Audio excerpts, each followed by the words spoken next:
Um, Hello everyone. Actually, I'm here to explain my new project.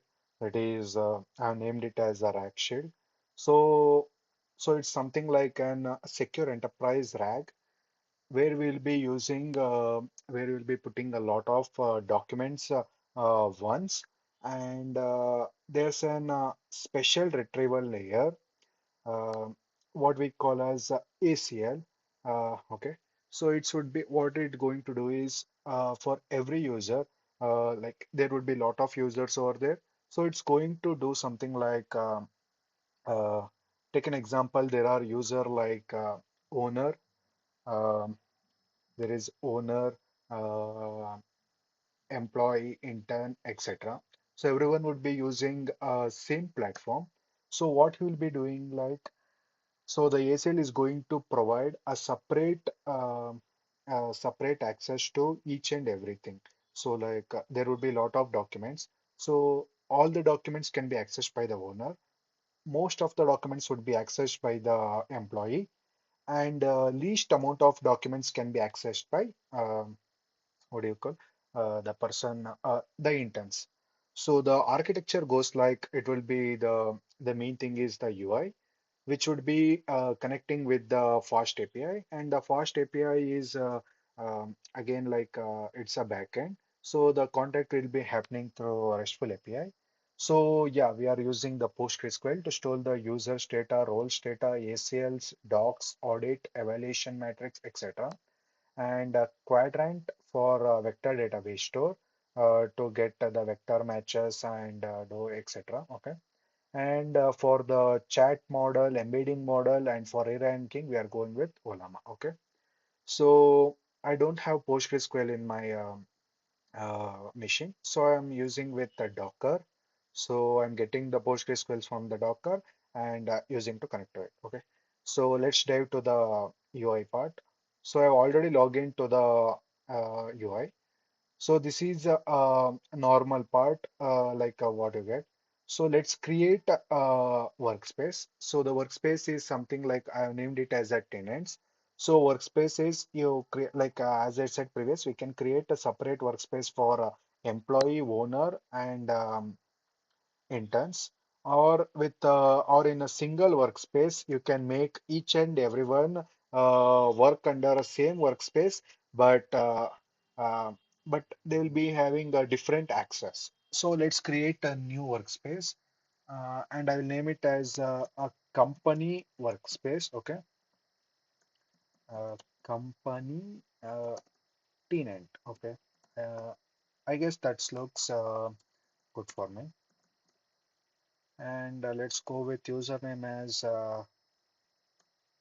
company only. Company, company. Okay, that sounds good. Yeah, the workspace is created. Let's log into the workspace. Okay, okay, and password. Okay, yeah, we are in the company database now. Uh, yeah, company workspace. So you can see the tenants over here. The company is one and admin is the other one. Okay. Now we can, there are like, let's go with administrations first. Like you have got users. So let's go and create the user. Okay. So the first user I go and create is myself, like my name. So it's Shri Hari. And let's put a dummy mail for now. Okay. That's good. Uh, that's for the good. Okay. And the password. Uh, yeah. And let's put the name as okay, Srihari R. And let's put department as AIML. And he would be an employee. And in the current, you can even choose with tenants. That's not a big issue. And the other is Ramesh. Okay. And Ramesh at uh, gmail.com. And with password, it would be like, okay, just a minute. Mm,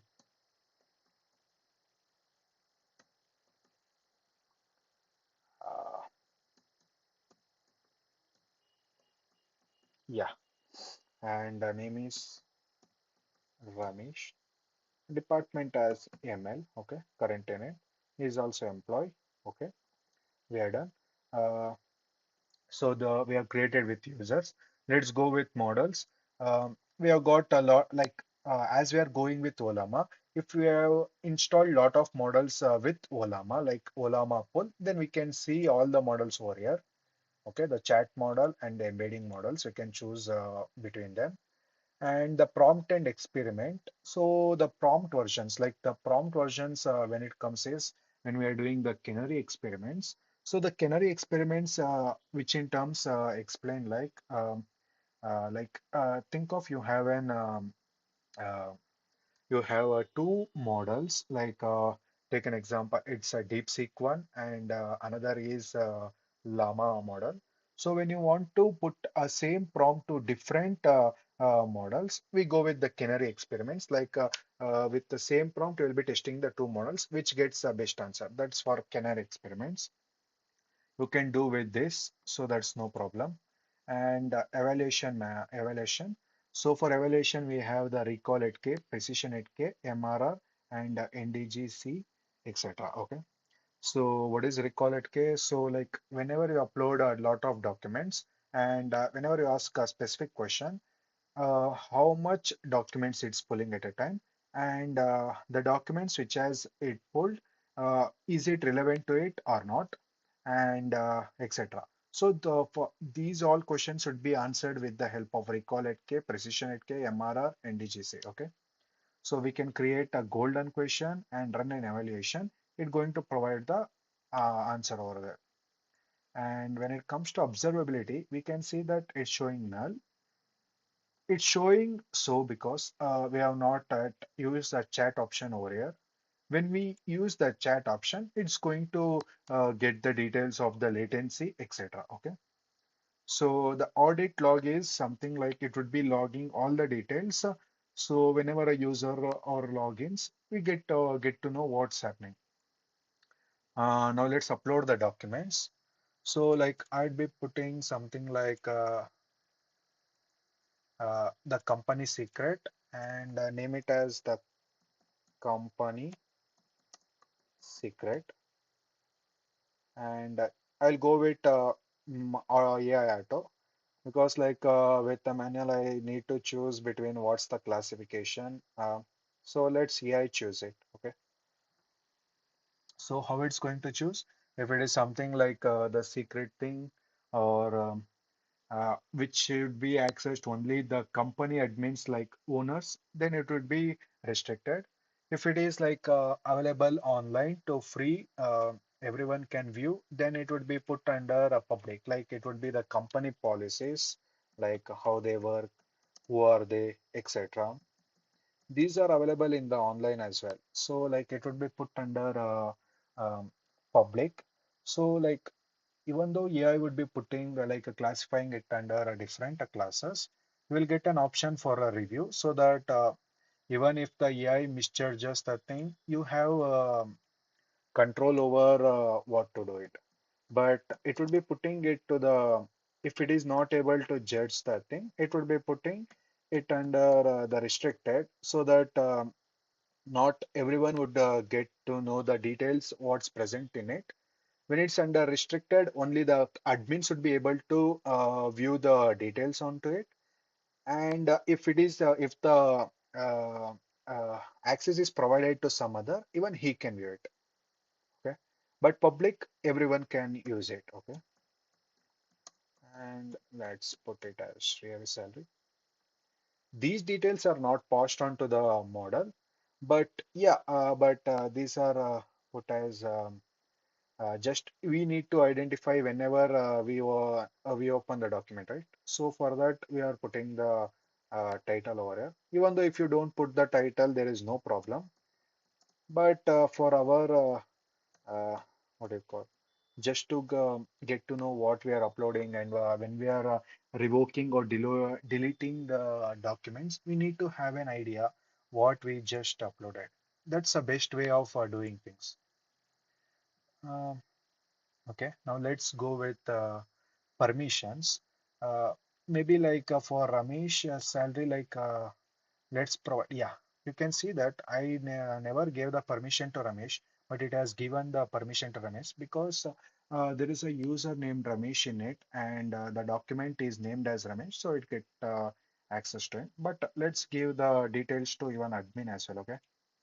And the share salary I would be giving the company as well. And the company financials, it would be given to only the company. And the company secret is something like for company. Okay. Now, as we are done with it, let's log in with one user. So it would be Srihari. Okay. And Srihari. Okay. Okay. The password. Yeah, like I do mess up sometimes. So like you can see like there were a lot of option for the administration like under administration, but now we don't see because Shreya is not an administrator, he's an employee. So you don't get to see all those. That's a role-based access.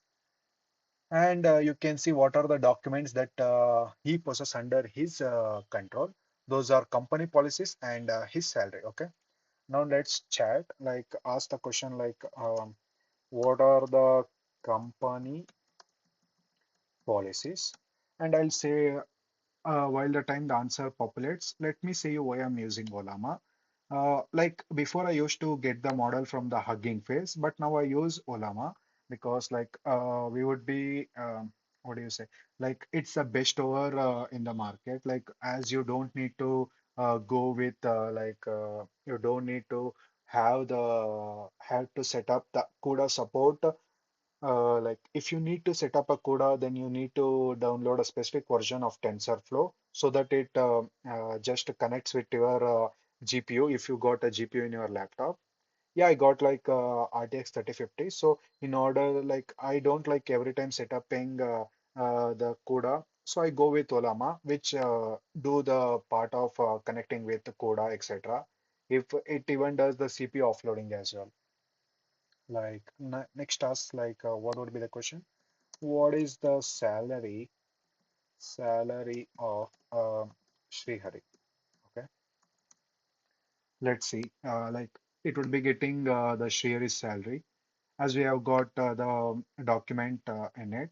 It going to read the thing what is there in the document and get the best out of the best answer out of the document. Okay, and what to say? Yeah, even the project is using like Srihari's salary is something like it has got the answer over there. Now let's ask something like what is the salary of the of his colleague? Uh, what is his Ramesh, right? Okay, if it is able to get it or not. But you're like I can't provide the information and it's showing that abstain. So let's go with login of an admin. It's like company and company 123.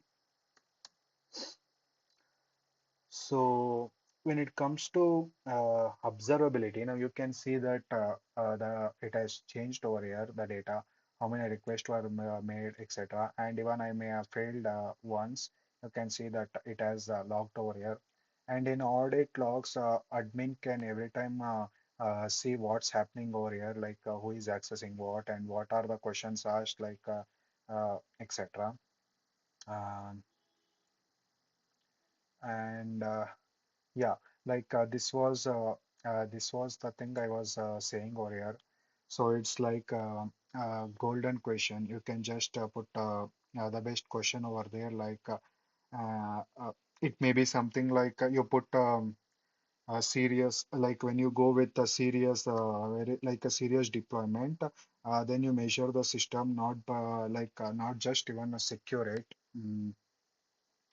RAGShield runs offline evaluation against a golden question, like set a known question with the documents that should answer them. Like You put a question and it is going to test it on it. And we are also using the Krippendorf's alpha. When a human raters score answers on 1 to 5 scale, groundness, relevance, completeness, citation quality, we need to know like raters themselves agree, otherwise their scores are noise. Like even the Krippendorf alpha measures inter-rater reliability. It tells you like how much the agreement is the real versus the chance. Like it can be like if the value is 1 means the perfect, and if it is 0 means rather agree, no better than random. Yeah. So it's been using the Krippendorf alpha as well. Yeah, that's it for now with the project. Thank you.